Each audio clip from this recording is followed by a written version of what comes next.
इस कार्यक्रम के पुण्यार्जक हैं गुरु भक्त परिवार, पारस विद्या विहार, CBSE स्कूल सागर, मध्य प्रदेश।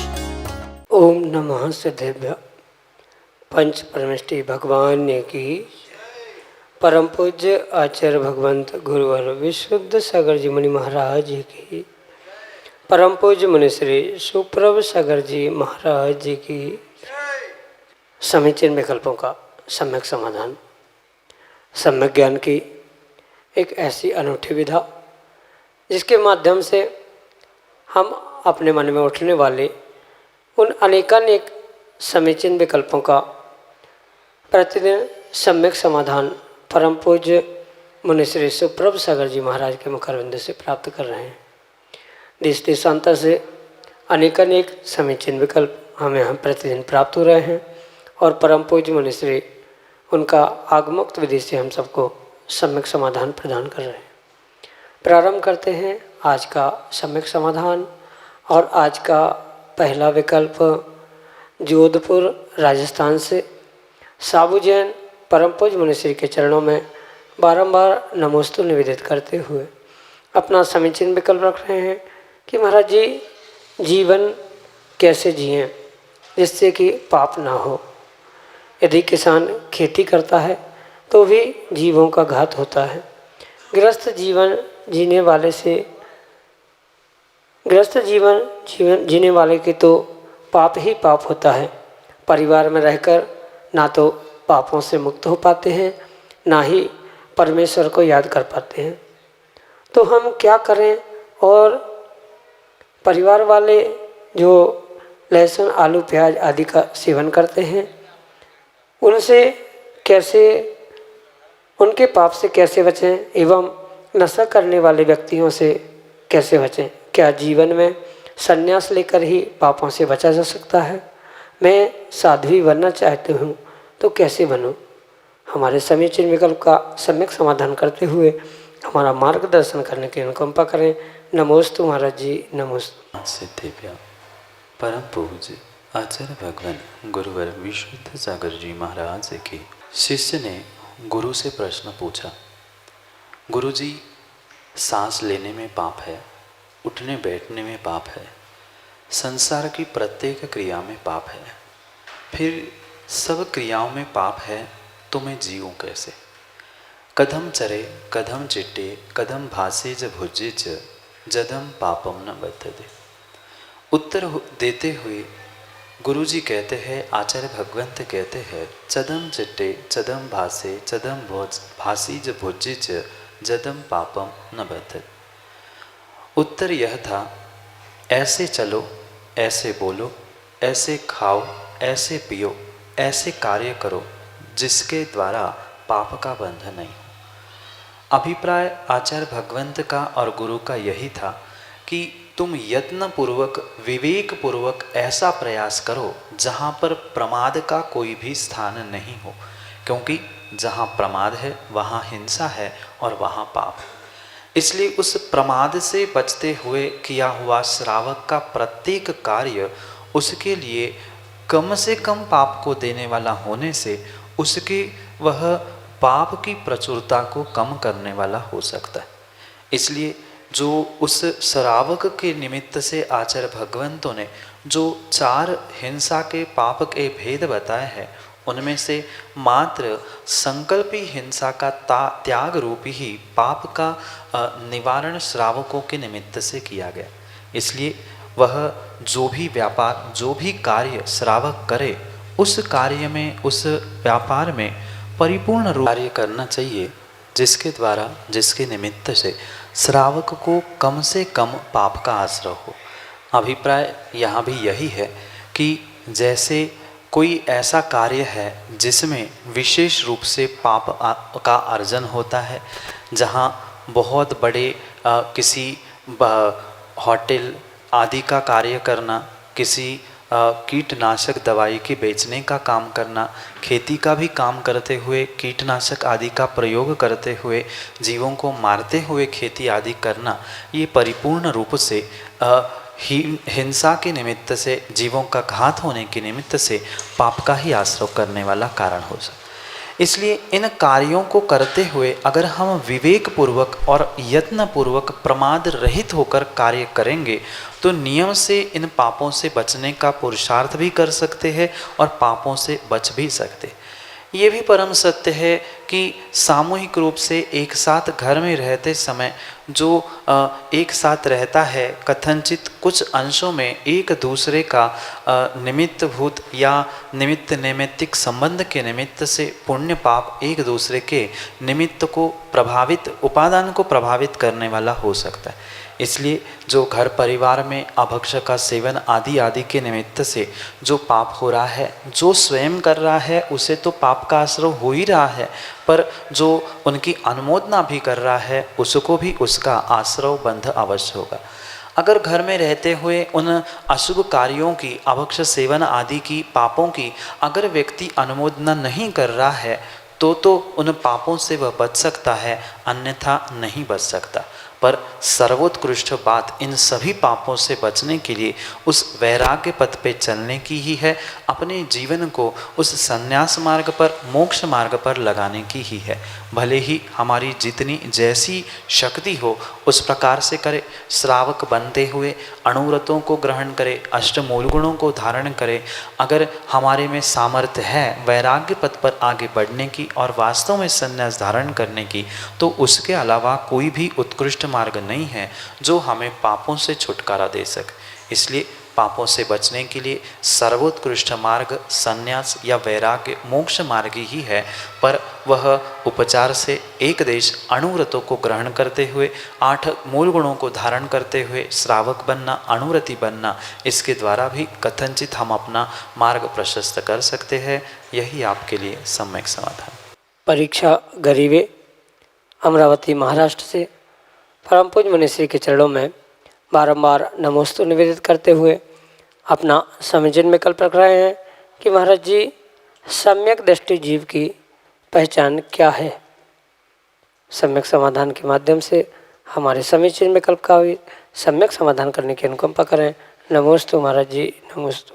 इस विषय पे सम्यक समाधान के द्वारा और सम्यक समाधान के माध्यम से कई बार चर्चा हो चुकी कि जो सम्यक दृष्टि जीव है उसको किसी थर्मामीटर से, किसी सर्टिफिकेट से या किसी भी प्रकार के लिटमस आदि टेस्ट से परीक्षा नहीं की जा सकती। इसलिए वह सम्यक दृष्टि जीव की पहचान परिपूर्ण रूप से उसके अंतर्गत परिणाम, उसकी जो बहिरंग परिणति है उसके निमित्त से ही की जा सकती है, अन्य किसी भी प्रकार से नहीं की जा सकती। संक्षेप में अगर पुनः उन्हीं बातों को दोहराऊं तो जिसको सच्चे देवशास्त्र गुरु के प्रति अकाट्य श्रद्धा होती है, जो भगवान ने, गुरु ने और जिनवाणी ने कहा है वह परम सत्य है, यह जो मानता है 7 तत्वों पर, अपने आप पर जिसे विश्वास होता है, श्रद्धा होती है, उसे ही आचार्य भगवान सम्यक दृष्टि जीव कहते। ये एक अनुयोग से सम्यक दृष्टि को समझने का विषय हुआ। करणानुयोग से अगर हम समझे तो जो 7 प्रकृतियां हैं उन 7 प्रकृतियों का जो क्षयोक्षम या उपशम होता है उसके निमित्त से भी हम करणानुयोग की अपेक्षा से जीव को सम्यक दृष्टि या मिथ्या दृष्टि पहचान सकते हैं। चरणानुयोग के अपेक्षा से अगर हम समझे तो जैसे हमने वह देवशास्त्र गुरु की पूजा, उनके निमित्त से भक्ति, श्रद्धा आदि क्रियाओं का जो परिचय देता है, ऐसी क्रियाओं में जो संलग्न होता है उनको ही हम व्यवहार से सम्यक दृष्टि कह सकते। साथ साथ जो अकाट्य अपने आप पर यानी जीव द्रव्य पर मैं ज्ञान दर्शन से युक्त आत्मा हूँ, ये शरीर मुझसे भिन्न है, मैं ही अपने आप में भगवान, भगवत शक्ति से युक्त भगवान आत्मा हूँ आदि जो श्रद्धान है, विश्वास है, उसे हम द्रव्यानियों की अपेक्षा से सम्यक दृष्टि जीव कह सकते हैं या मान सकते हैं। पर ये सब कुछ परिभाषाएं मात्र और मात्र व्यवहार पक्ष से है, निश्चय की बात या निश्चय का व्याख्यान करना संभव नहीं होता। जो केवली के ज्ञान में, सर्वज्ञ के ज्ञान में उस देवशास्त्र गुरु पर श्रद्धान करने वाला, कर्मों के क्षयक्षोक्षम को प्राप्त हुआ जो जीव होता है, उसी को हम निश्चय से सम्यक दृष्टि कह सकते हैं। पर व्यवहार की क्रिया की अपेक्षा से, व्यवहार परिणति आदि के निमित्त से हम उस सम्यक दृष्टि जीव से बहिरंग रूप से पहचान कर सकते हैं, जो कि संक्षेप में आपके लिए सम्यक समाधान से। अगले समीचीन विकल्प के लिए सागर मध्य प्रदेश से हमारे सामने हैं हर्ष जैन। श्री 108 सुप्रभ सागर जी महाराज के चरणों में त्रिवार नमोस्तु नमोस्तु नमोस्तु भगवान। मेरा समीचीन विकल्प है कि एक काल में या एक समय में क्या एक ही तीर्थंकर हो सकते हैं या फिर एक से ज़्यादा हो सकते हैं। नमोस्तु भगवान। भरत क्षेत्र की अपेक्षा से, विदेह क्षेत्र की अपेक्षा से जो तीर्थंकर और उनकी संख्या है उसके सिद्धांत भिन्न भिन्न हैं। हमारे भरत ऐरावत क्षेत्र में एक समय में एक ही तीर्थंकर हुआ करते हैं, पर वही अगर हम विदेह क्षेत्र की अपेक्षा से समझे तो वहाँ जैसे हम प्रतिदिन कई बार पूजा में पढ़ते हैं विद्यमान 20 तीर्थंकर, तो विदेह क्षेत्र की अपेक्षा से कम 20 तीर्थंकर वहाँ नित्य ही विद्यमान होते हैं, विराजमान ही होते हैं। पर यह व्यवस्था भरत आदि क्षेत्रों के निमित्त से किंचित भी नहीं होती। जहाँ ये भरत ऐरावत के निमित्त से कर्म भूमि बताई गई है, उस कर्म भूमि में ये एक समय में यानी एक तीर्थंकर के काल में एक ही तीर्थंकर होते हैं, दूसरे तीर्थंकर नहीं होते।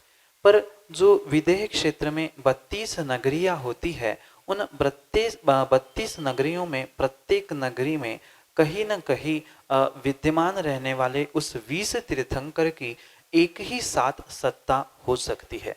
कहने का अभिप्राय यही है, जो कर्म भूमि आदि के निमित्त से जो क्षेत्रों का विभाजन है उसके निमित्त से ये तीर्थंकर की संख्या आदि के निमित्त से भिन्न भिन्न कथन प्राप्त होता है।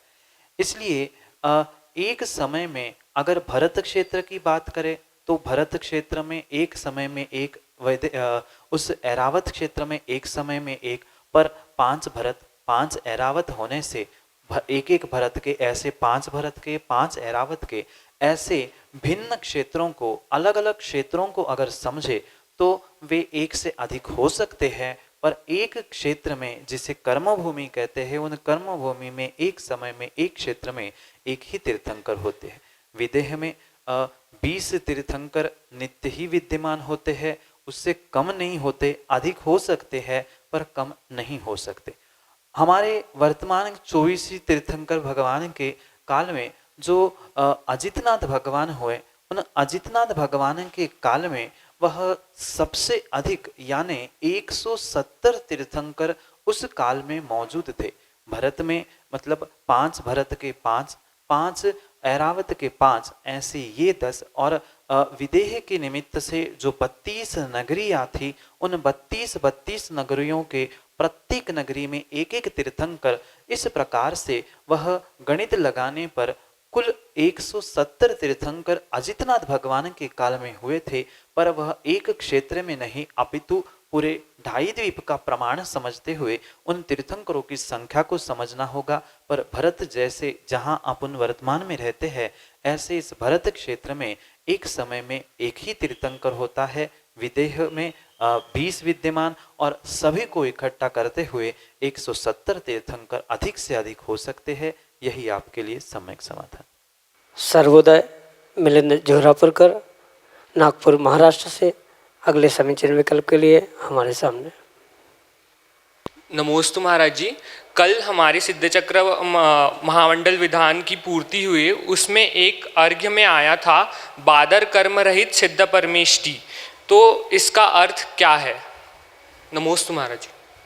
कर्म की मूल 8 प्रकृतियां बताई गई है और उन 8 मूल प्रकृतियों में से जो नाम कर्म कहा गया है, जिसके निमित्त से शरीर को रूप, रंग, आकार आदि प्राप्त होता है, उसे नाम प्रकृति या नाम कर्म कहते हैं। उस नाम कर्म के निमित्त से जो उसके उत्तर भेद कहे गए हैं, क्योंकि मूल रूप से भले ही 8 कर्म हो, पर उनकी जो 148 प्रकृतियां कही गई है, उन 148 प्रकृतियां नाम कर्म की जो उत्तर 93 प्रकृतियां है, उनमें से एक प्रकृति का नाम है बादर नाम कर्म या बादर प्रकृति। उसके साथ साथ सूक्ष्म नाम कर्म भी समझना आवश्यक है, क्योंकि सूक्ष्म और बादर इन दोनों की जोड़ी हुआ करती है।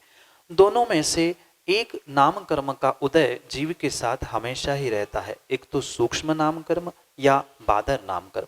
सूक्ष्म नाम कर्म वह होता है जिसके निमित्त से जीव कभी भी उस अवस्था में, उस पर्याय में ना दूसरे से कभी बाधित होता है, ना दूसरों को कभी बाधा पहुंचाता है।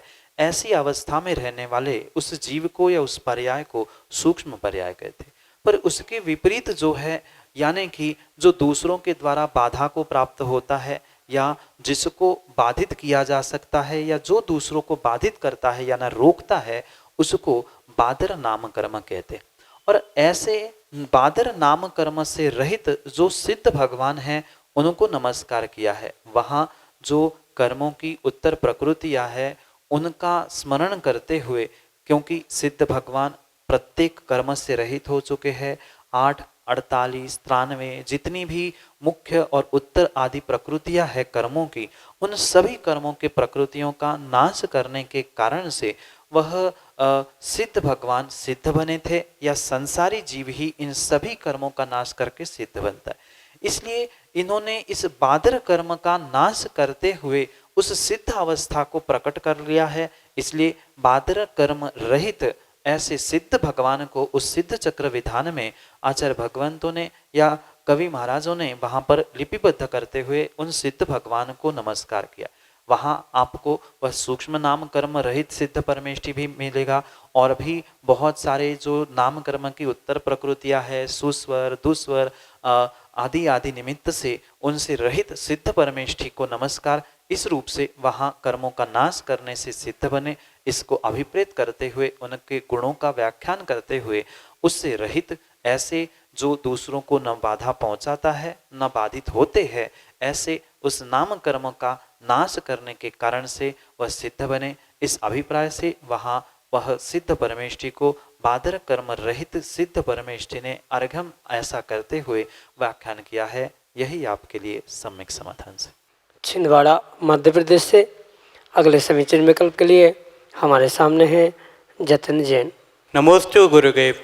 गुरुदेव, मेरा ये शंका है कि धर्म वास्तव में धर्म है क्या, और जो धर्म है वो किसी इंसान के सांसारिक जीवन में कितना महत्वपूर्ण होता है। नमोस्तु गुरुदेव। लिखा है, धर्मा सर्व सुखा करो हित करो धर्मम बुधा चिंतु, और देशयामी समीचीनम कर्मम धर्मम निबर्हणात्। उस धर्म की परिभाषा करते हुए आचार्य भगवंत कहते हैं कि धर्म तो वही है जो एक व्यक्ति को, एक जीव को सुख को दिलाने वाला हो। दूसरे आचार्य भगवंत उसी धर्म को समझाते हुए कहते हैं कि वही धर्म धर्म है जो हमें सुख में धरता है या सुख को धारण कराने के लिए निमित्त बनता है। चाहे वह संसार की अपेक्षा से इंद्रिय सुख की कल्पना करने वाला जीव क्यों ना हो, या संसार से रहित होके अतीन्द्रिय सुख की चाह रखने वाला या अतीन्द्रिय सुख के लिए पुरुषार्थ करने वाला कोई योगी क्यों ना हो, वह धर्म कोई भी संप्रदाय, कोई जाति, कोई क्रियाकांड, कोई पंथ, कोई आमना नहीं है, अपितु वास्तव में धर्म तो वस्तु का स्वभाव है। धर्म तो व्यक्ति को सुख ही दिलाने वाला है। आज तक जो व्यक्ति क्रियाकांड को, कभी पंथों को, कभी संप्रदाय को धर्म मान के बैठा है, वह आज तक सुख को प्राप्त नहीं कर पा रहा है। पर इसका अभिप्राय यह भी नहीं है कि पूजा पाठ धर्म का साधन नहीं, ऐसा भी नहीं है। जो पूजा पाठ, विधान, जाप, स्वाध्याय आदि जो कुछ भी कहा गया है, ये परिपूर्ण रूप से अपने भीतर के यानी उस स्वभाव को प्राप्त करने वाले धर्म को दिलाने के लिए साधन हो सकते हैं। जैसे पेट तो रोटी, दाल, सब्जी आदि से ही भरता है, पर फिर भी घर में गेहूं, चावल, दाल आदि सब कुछ सूखे रूप में डिब्बे में रखा होता है। उस पर ही प्रोसेस करते हुए या उसको ही बनाते हुए माँ भोजन बनाती है और उस भोजन से पेट भरता है। बिल्कुल ऐसा ही मेरे भीतर का जो कषाय से रहित मेरा स्वभाव है, यानी क्रोध, मान, माया, लोभ और 5 इंद्रियों के विषय, इनसे रहित जो मेरा स्वभाव है, मेरा स्वयं की जो पहचान है, ऐसा जो मैं हूँ वही। इसलिए हमें उस वास्तविक धर्म को समझने की आवश्यकता है। जो मेरे भीतर का धर्म स्वभाव था, उस तक पहुँचने के लिए जो हम धर्म के अनुष्ठान, धर्म की क्रिया करते हैं, व्यवहार से हमें उसे भी धर्म समझना होगा, उसे भी धर्म मानना होगा। इसलिए उस परम सत्य को, अगर धर्म को हमें समझना है, तो ये धर्म की क्रियाओं को करते हुए अपने भीतर के कषायों को, यानी क्रोध, मान, माया, लोभ, उनको कम करना, ये वास्तव से भीतर का धर्म है। पर बाहर से स्वाध्याय, जाप, पूजा, पाठ, अभिषेक आदि करने से जो हमें कुछ क्षण के लिए मन की शांति मिलती है, वह शांति को प्राप्त करने के लिए ही उस धर्म को, यानी भीतर की शांति को ही जो धर्म कहा है, उसे ही प्राप्त करने के लिए श्रावकों के लिए संसारी अवस्था में इन सभी बाहर के साधनों को धर्म कहा है। क्योंकि अगर धर्म की परिभाषा हम समझे तो सबके लिए वह धर्म की परिभाषा भिन्न भिन्न प्रकार से कही गई है। पर सामान्य रूप से एक संसारी जीव के लिए संसार में रहते रहते उन धर्म के अनुष्ठानों को सच्चे देव शास्त्र गुरु के निमित्त से उनकी पूजा, उनकी सेवा, वैयावृत्ति, दान आदि के निमित्त से किया गया कार्य ही एक धर्म के कोटि में आता है। उसे ही श्रावकों के लिए व्यवहार पक्ष से प्राथमिक अवस्था में धर्म कहा गया है। और जो जो इस धर्म का आलम्बन लेता है, नियम से कहीं ना कहीं कुछ समय के लिए व्यक्ति को कहीं ना कहीं भीतर शांति मिलती है, और वह शांति ही हमारे लिए थोड़े से सुख को देने के लिए साधन हो सकती है। इसलिए चाहे सांसारिक जीव हो, चाहे संसार में रहने वाला जीव हो, या संसार को छोड़ने के लिए पुरुषार्थ करने वाले साधु या योगी भी क्यों ना हो, उनके निमित्त से भी धर्म की परिभाषा सुख देने वाला ही धर्म होता है। संसार के सुख हो चाहे संसारातीत सुख हो, वह दोनों को देने वाला यह धर्म, धर्म की क्रिया ही कही गई है। आचार्य भगवंत बहुत अच्छे से कहते हैं, अनेक दृष्टांत देते हुए, कि चक्रवर्ती पद हो, चाहे बड़ा से बड़ा कोई भी इस संसार का सबसे उत्कृष्ट चक्रवर्ती पद हो, या अन्य भी कोई छोटा मोटा वैभव प्राप्त करना, संसार के इंद्रिय सुखों को भी प्राप्त करना, ये भी उस धर्म के निमित्त से ही मिलते हैं, या धर्म की क्रियाओं के निमित्त से ही मिलते हैं। अगर उन धर्म, यही वास्तविक में धर्म का स्वरूप आपके लिए सम्यक समाधान से।